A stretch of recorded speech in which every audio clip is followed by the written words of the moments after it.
la palabra de Dios al día y al mundo y vive la experiencia de Dios en tu vida, presenta el Evangelio de hoy, miércoles 8 de octubre de 2025. Evangelio según San Lucas, capítulo 11, versículos 1 al 4. Un día estaba Jesús orando en cierto lugar.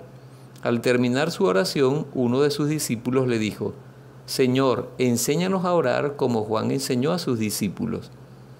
Les dijo: cuando recen, digan: Padre, santificado sea tu nombre, venga tu reino. Danos cada día el pan que nos corresponde. Perdónanos nuestros pecados, porque también nosotros perdonamos a todo el que nos debe. Y no nos dejes caer en la tentación. Palabra del Señor. Gloria a ti, Señor Jesús. Para hacer la reflexión del Evangelio de hoy, es bueno tener en cuenta que orar significa hablar con Dios. Orar significa hablar con Dios. Por eso es importante que le pidamos al Espíritu Santo que nos ayude a sincerarnos con respecto a este tema. ¿Por qué digo sincerarnos? Porque hay mucha gente que dice: yo rezo. Sí, yo rezo todos los días. Pero ese rezo se convierte en oración. Ese rezo realmente es diálogo con Dios. Sientes que estás hablando con Dios. Sientes que Dios te habla. Sientes que Dios te escucha. Sientes que tú escuchas a Dios en la oración. O simplemente estás rezando: Padre nuestro que estás en el cielo, santificado sea tu nombre, venga a nosotros tu reino. Así reza la mayoría de la gente. Reza, mas no ora. Y esa oración que Jesús nos enseña en el Evangelio de hoy, el Padre Nuestro, es la oración cristiana por excelencia. Se la enseñó a sus apóstoles, a sus discípulos en aquel tiempo, y ellos a su vez la heredaron a la Iglesia, a todos los cristianos católicos. Entonces es muy importante que nosotros nos detengamos al final del versículo 1, lo que le dijo aquel discípulo cuando lo vio orando. Jesús estaba hablando con Dios Padre. Jesús hablaba constantemente con Dios Padre, o sea, hacía oración constantemente. No hacía nada sin hacer antes oración. No hacía nada sino en oración. Y ahí está el detalle. Ahí está el detalle, que nosotros tenemos que aprender a orar, porque nosotros podemos orar incluso haciendo y cumpliendo con nuestros compromisos humanos, profesionales y cristianos. Por supuesto que hace falta momentos para retirarnos solos en la presencia de Dios, pero nosotros podemos hacer también oración mientras estamos trabajando, mientras estamos estudiando, mientras estamos haciendo los quehaceres domésticos, podemos hacer oración.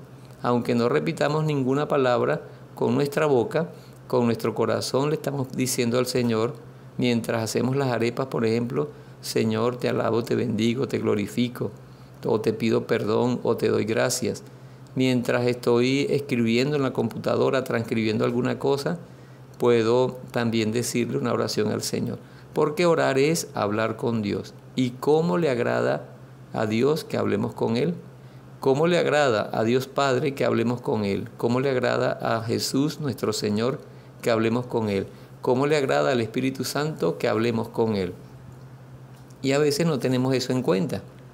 Y nuestros rezos, pues a veces son tan secos, tan faltos de la unción del Espíritu Santo, que entonces terminamos nosotros rezando, pero no sintiendo la presencia de Dios. Y cuando oramos, hablamos con Dios, sentimos su presencia, nos llena, nos bendice, nos ilumina, nos fortalece, nos transforma, nos impulsa y nos da fuerzas para seguir adelante y nos ilumina lo que tenemos que hacer. Por eso, no olvidemos pedirle al Señor todos los días: Señor, enséñanos a orar. Si tú ya sabes orar, que el Espíritu Santo te ayude a profundizar en la oración.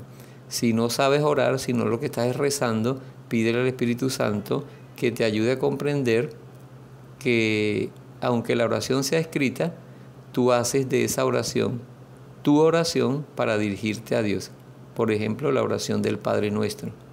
la oración del Ave María, la oración del Gloria, la oración del Credo, que son las oraciones principales para hacer cualquier oración en la iglesia, empezando por la oración litúrgica, la oración de la misa, en la que rezamos el Padre Nuestro, en la que rezamos el Credo, en la que oramos profundamente. Entonces, pidámosle al Señor, pidámosle al Espíritu Santo, pidámosle a Dios Padre: Señor, enséñanos a orar. Recuerden que Dios es uno y trino. Dios, un solo Dios y tres personas. Y cada una de las personas de la Santísima Trinidad, como Dios, pues nos llenan a nosotros de todo su amor y de toda su misericordia. Y cuando recemos el Padre Nuestro, pues alcancemos la plenitud de la oración. Porque si no pudiéramos rezar más nada, con rezar el Padre Nuestro tendríamos. Pero que cuando hagamos el Padre Nuestro, lo hagamos conscientes de que estamos hablando con Dios. Y después tenemos que hacer silencio para que Él nos hable, para que sea diálogo con Dios, oración, verdadera oración. Y las experiencias, te aseguro que las experiencias de oración que vas a tener van a ser profundas y hermosas, sanadoras, liberadoras, santificadoras y transformadoras. Yo les voy a dejar por aquí, con este audio, les voy a dejar una reflexión del Padre Nuestro que coloqué temprano por la radio para que les ayude a profundizar. Dios nos bendiga en el nombre del Padre, y del Hijo, y del Espíritu Santo. Amén. Yo soy Marlon Tovar, de la obra de la Palabra de Dios al Día y al Mundo, y vive la experiencia de Dios en tu vida, de aquí de la diócesis de San Carlos Coge de Venezuela, actualmente encargado de la Vicaría Santa Rosa de Lima en El Potrero.